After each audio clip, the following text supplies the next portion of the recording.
capital gains tax on the sale of your main residence and a new kind of council tax is basically going to ruin the property market in this country. It's going to kill off all property sales. And according to Ross Clark, it's the same mentality that saw the Bolsheviks blame the middle classes for every single thing that went wrong in their country.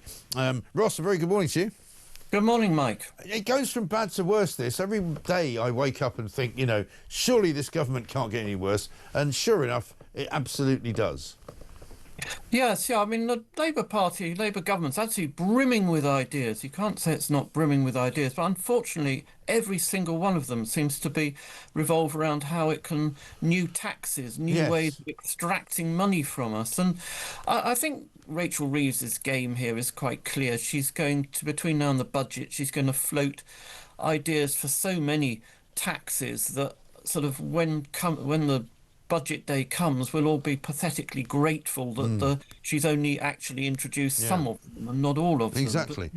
I mean, this property tax idea seems to be, as usual with all of their tax ideas, slightly vague and slightly unclear as to how they would make it work. It would appear to be a kind of two-tier system, you won't be surprised to know. Below 500,000, you get one level of tax. Above 500,000, if you've got a house worth that, you get a different level of tax. And it will be to replace the council tax, but it will be almost like a sales tax without you having to sell the place. Well, yeah, I mean, firstly, we were led to believe that there would be a new tax proportionate to property value, which would replace both council tax and stamp duty. Now, that in itself would not actually be a bad idea. Stamp duty is appalling tax, which is preventing mobility of labour, slapping people who want to move to a new home to their growing families and so on, with tens of thousands of pounds of tax. And they've massively increased it in the last budget as well. Yeah, but sort of a few hours later, it sort of emerged that, well, no, actually, maybe the new tax that she was considering wouldn't actually replace council tax, and it would run alongside council tax and just be an extra property tax on properties worth more than £500,000 to be paid when the owner sells up. Right. Which is, it's just a wealth tax through another route, if you like. Sure. But they're also talking, are they not, about the possibility that you wouldn't necessarily just pay that fee when you sold, that you would actually pay an ongoing fee and on an annual basis?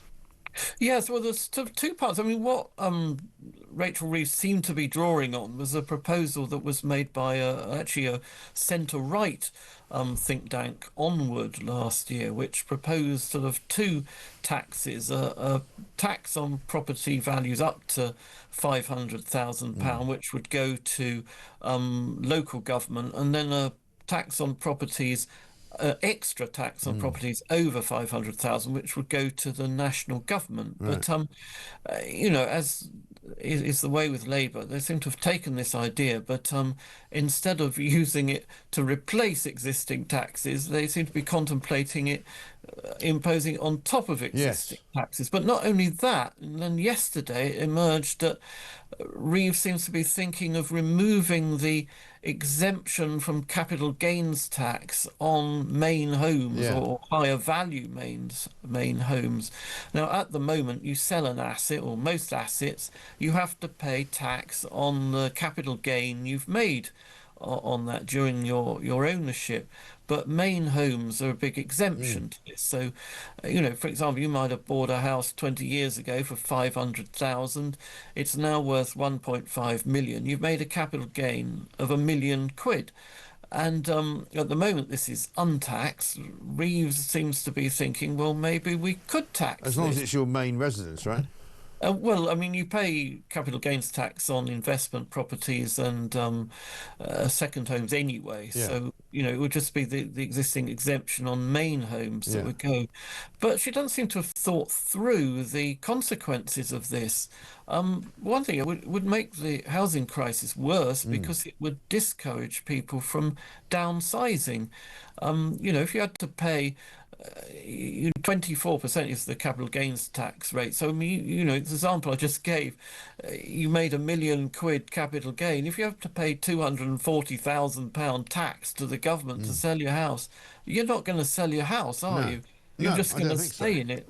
Well, that's the thing, and that's the effect that all of her changes to the tax regime so far has been the same, because people have just decided we're not going to do that. We're going to get around it in some way, shape, or form, you know, and we're just simply not going to play ball. And so, as a result, the housing market has already been killed off. I mean, I was talking to somebody yesterday who put a house on the market some months ago, and it's, you know, it's not a particularly cheap house, but it's, you know, it's a place that you would expect people to snap up. And he said he's had literally no inquiries whatsoever, like zero, nada, nothing. Yes, well, I mean, Because the yeah. stamp duty is putting people off as well.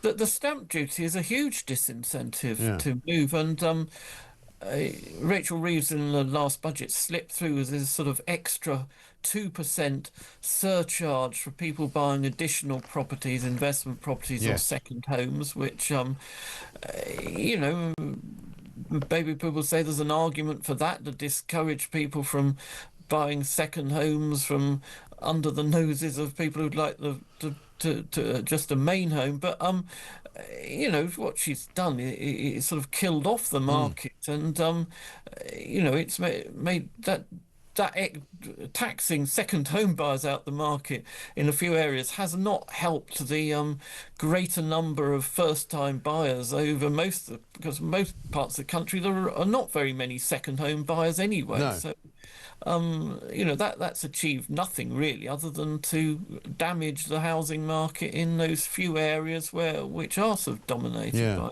and second home but as buyers. we go through towards the budget in November, it seems as though Rachel Reeves has got less and less room for manoeuvre, doesn't it? Yeah, we've got the borrowing figures out this morning, and you know, they're appalling as usual. I mean, July's figures are a little better than last year and the last couple of years, but you know, the overall story is that in the first half of this year, the government has borrowed far more money than it did last year, the year before, in any year but COVID.